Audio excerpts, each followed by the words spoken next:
Sir Krishna గారు మీరు friends కదండి, ఏకవచనంతో పిలుచుకుంటారండి?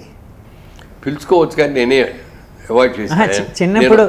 చిన్నప్పుడు ఎరా అంటే ఎరాయే, ఎరా ఎరా నువ్వు నేను అన్నట్టే ఉండేవాళ్ళం. కాకపోతే సినిమా ఇండస్ట్రీకి వచ్చిన తర్వాత అప్పుడు నేను వచ్చినప్పటికీ అతను పెద్ద హీరో అయిపోయాడు. వచ్చి పాత మన పరిచయం ఉంది కదా అని ఎరా అంటాం బాగోదు కదా, ఏమండి అనేవాడిని. ఏ అనేవాడు, ఏంటట్ట పిలుస్తాడు. లేదు లేదులేండి పద్ధతి అది. తర్వాతకి అది అలవాటైపోయింది ఆయనకి నాకు. సార్ మీ సినీ ప్రయాణంలో మిమ్మల్ని బాగా ఇబ్బంది పెట్టిన సంఘటనలు ఏమైనా ఉన్నాయి సార్? ఆల్మోస్ట్ లేవండి. అంటే ఇలాంటి ఇందాక జై చిత్ర గారు ఇలాంటి అలాంటి ఒకటి రెండు ఇన్సిడెంట్సే తప్పండి. అదర్వైజ్ నా మీద ఎక్కడా విమర్శ రాలా. ఏ నిర్మాత మురళీమోహన్ మూలంగా మా షూటింగ్ లేట్ అయ్యి దెబ్బతిన్నాము అనే మాట కానీ ఎప్పుడు ఉండేవి కదా. ఇంకా ఒక విధంగా చెప్పాలంటే ప్రొడ్యూసర్ కష్టాలు నాకు కూడా తెలుసు కాబట్టి ఒక బిజినెస్ మ్యాన్గా డబ్బులు ఇచ్చినా ఇవ్వకుండా చేసిన సినిమాలు చాలా ఉన్నాయి, డబ్బులు తీసుకోకుండా చేసినవి కూడా. అలాగే కృష్ణ గారు, ఎన్టీఆర్ గారు ఇలాంటి వాళ్ళు కూడా చాలా సార్లు టాప్ చెప్తూ ఉంటారండి. కృష్ణ గారులో ఉన్న గొప్ప విషయం ఏంటంటే ఆయన హీరోగా పెట్టి సినిమా తీసి సినిమా ఫ్లాప్ అయిపోయింది అనుకోండి, ఫ్లాప్ అయితే ప్రొడ్యూసర్లు కనపడరు, సిగ్గుపడిపోతారు. అప్పుడు కృష్ణ గారు వాళ్ళని పిలిపించేవాడు. ఏమయ్యా సినిమా పోతే కనపడవా, రావా, ఏం కనపడండి, ఏం చేయలేదు, ఇంకో సినిమా చేసుకో, నేను డేట్లు ఇస్తాను, మొదలు పెడతావు అన్నాడు.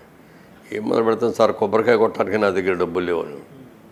నీకెందుకు అయ్యా డబ్బులు సగతి వదిలి అని చెప్పి డిస్ట్రిబ్యూటర్తో మాట్లాడి డిస్ట్రిబ్యూటర్ దగ్గర నుంచి డబ్బులు ఇప్పించి, ఫైనాన్స్ని పిలిచి ఫైనాన్స్ దగ్గర నుంచి ఇప్పించి, ఈయనే సబ్జెక్ట్ దగ్గరుండి ఫైనలైజ్ చేసి, టెక్నీషియన్లందరినీ ఈయనే ఫైనలైజ్ చేసి ట్యాగ్ని అలా చేసి ఆఖరిలో సినిమా రిలీజ్కి ఫైనాన్స్ దగ్గర ఫైనాన్స్ పూర్తిగా కడితే కానీ రిలీజ్ కానిచ్చేవారు కదా.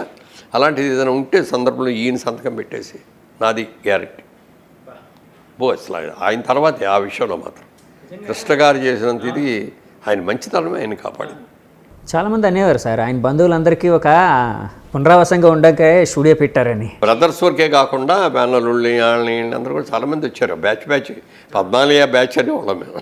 అవునండి చాలామంది అనేవారండి అప్పట్లోనే. 14 గ్రూప్. సో బంధువులకి అందరికీ ఉద్యోగాలు ఇచ్చి వాళ్ళ జీవితాలు బాగు చేసి ఇదంతా అది చాలా అంటే ఒక స్టేచర్ ఉండే హీరో అట్లా చేయడం అనేది చాలా గొప్ప విషయం కదా సార్. బోళాశంకరుడు అండి. బోళాశంకర్ అంటే సార్ ఆయనకి కోపం ఎక్కువ రాదేమో కదండి మీకులాగే? కోపం రాదు ఆయనకు కూడా. తర్వాత సినిమా రిలీజ్ అవ్వగానే కృష్ణ గారు ఎలా ఉందని సినిమా అంటే అద్భుతం, బ్రహ్మాండంగా దద్రిపోయింది ఇది అనేవాడు. నిజంగానే అదిరిపోద్ది.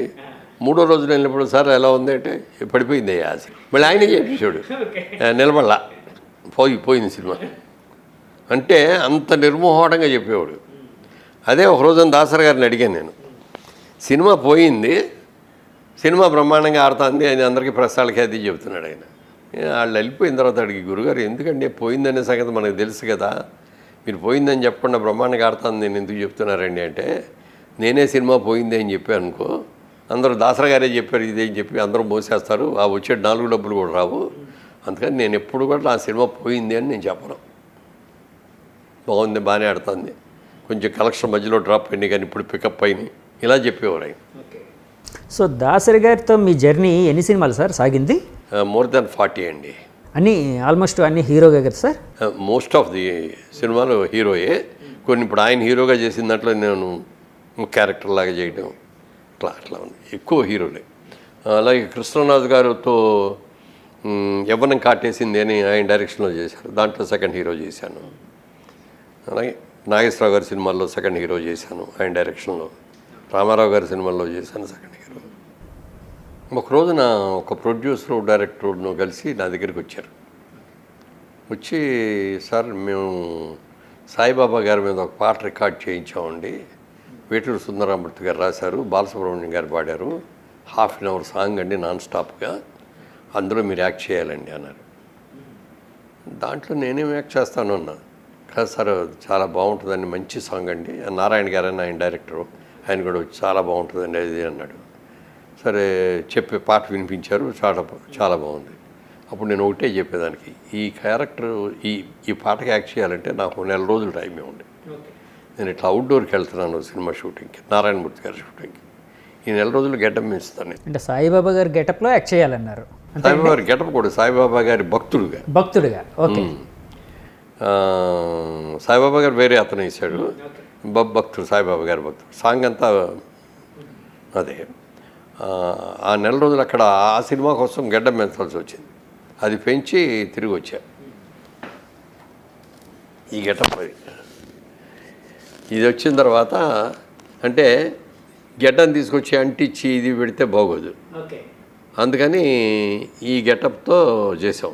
న్యాయంగా 6 నిమిషాలు సాంగ్ చేయాలంటే 3 రోజులు 4 రోజులు పడుతుంది. అరగంట సేపు సాంగ్ అండి, ఇది 2 డేస్లో అయిపోయింది. హాఫ్ అన్ అవర్ సాంగ్ అంటే నాకు ఆ రోజు ఏమనిపించిందంటే బాబా గారు నన్ను ఆవహించాడని ఫీలింగ్. నాకు జనరల్గా పాట ఒక పట్టాన్ని నోటికి రాదు. నాకు లిప్ ఉంటే హిప్ ఉండదు, హిప్ ఉంటే లిప్ ఉండదు అన్నట్టుగా ఉండేది. ఈ పాట అసలు సెకండ్ టేక్ అనేది రాకుండా టక చేసే ఉండే 2 రోజుల్లో. చేసిన తర్వాత ఎడిట్ చేశారు, ఇది చేశారు. ఇక రిలీజ్ అయిన తర్వాత ఎన్ని ఫోన్లు చెప్పడానికి లేదు. అమెరికా నుంచి కూడా ఫోన్ చేసి మేము విన్నామండి, ఆ పాట మాకు కావాలండి, ఒక క్యాసెట్ పంపిస్తారా, ఒక సీడీ పంపిస్తారా అని ఫోన్లు. సో రాజకీయాల పరంగా ఇప్పుడు రెస్ట్ తీసుకుంటున్నారు మీరు, పార్టీకి అయితే లాయలిస్ట్గా ఉంటారు. మేజర్ టైం నా వైఫ్కి నేను కేటాయించాను. చక్కగా ఇద్దరం కలిసి ఉంటాం. మేము ఇద్దరమే మా ఇంట్లో ఉండేది. బాబుకి సపరేట్ ఇల్లు కట్టించాం. బాబు వాళ్ళ ఇంట్లో వాళ్ళు ఉంటారు, నేను నా వైఫ్, మా పని వాళ్ళు వీళ్ళు ఉంటారు. మనవరాళ్ళు వాళ్ళందరూ వస్తూ ఉంటారు, వాళ్ళతో సార్ రోజు మధ్యాహ్నం భోజనం లంచ్కి. సార్ ఇప్పుడు 3 ఫ్యామిలీస్ ఎప్పుడు మధ్యాహ్నం మీ అంటే 3 ఫ్యామిలీస్ అంటే మిగిలిన వాళ్ళు పిల్లలు వాళ్ళ స్కూలు చదువులు ఉంటారు, లేడీస్ కూడా వాళ్ళు మరి ఇంట్లో వాళ్ళ ఇంట్లో వంటలు అవి ఉంటాయి. కాబట్టి బాబు, కిషోర్ గారు తమ్ముడు, ఇప్పుడు తమ్ముడు కూతురు, వీళ్ళందరూ లంచ్కి మా ఇంటికి వస్తారు. లంచ్ మా ఇంటి దగ్గర చేసి ఒక గంట సేపు కూర్చొని అన్ని కబుర్లు చెప్పుకున్నాక అప్పుడు మళ్ళీ ఎవరి పనిలోకి వెళ్ళిపోతారు. అంటే ఒక గెట్ టుగెదర్ గ్యాదరింగ్ లాగా. గ్యాదరింగ్ చాలా మంచి విషయం సార్. అంటే ఉమ్మడి కుటుంబాలు అనేవి అంటే కొన్నిసార్లు సాధ్యపడవచ్చు, సాధ్యపడకపోవచ్చు, కానీ కలవడం అనేది, గ్యాదరింగ్ అనేది చాలా ఇంపార్టెంట్. అలాగే సండే వచ్చేటప్పటికి అప్పుడు మళ్ళీ మనవరాలు, కోడలు వాళ్ళందరూ కలిసి ఇక్కడికి రావటం కానీ, లేకపోతే మేమిద్దరం కలిసి వాళ్ళ దగ్గరికి వెళ్ళటం కానీ, ఆ సండే అనేది కలిసి ఉంటాం డే అంతా.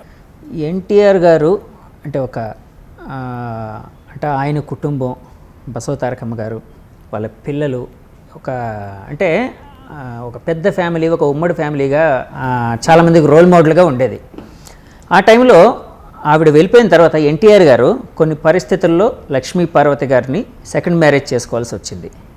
అంటే ఆ పరిస్థితులు చూసినప్పుడు ఒక అభిమానిగా కానీ, ఒక కాంటెంపరీ యాక్టర్గా కానీ, ఒక ఆయన ఫాలో అవుతున్న ఒక పొలిటికల్ పర్సన్గా కానీ మీకు ఎలాంటి ఫీలింగ్ కలిగింది? అంటే ఒక్క విషయం అండి, ఇందులో ఒక ఏజ్ వచ్చిన తర్వాత భార్యాభర్త మధ్యలో ఉండేది సెక్స్ కాదు, కంపానియన్స్, ఒకళ్ళకొకళ్ళు కంపానియన్స్. రాత్రి ఎలా పడుకున్నావు, నిద్ర బాగా పట్టిందా, పొద్దున్నే బీపీ ఏమైనా ఉందా, కాళ్ళు నొప్పులు ఏమైనా ఉన్నాయా, అట్లా ఒకళ్ళ అవసరాలు పలకరించుకొని చేసుకునే ఇది ఒక మాట సాయం, మాట సాన్నిహిత్యం. ఆయనకి వచ్చిన ప్రాబ్లం ఏంటంటే మరి ఆవిడ చచ్చిపోయిన తర్వాత ఒంటరి అయిపోయాడు.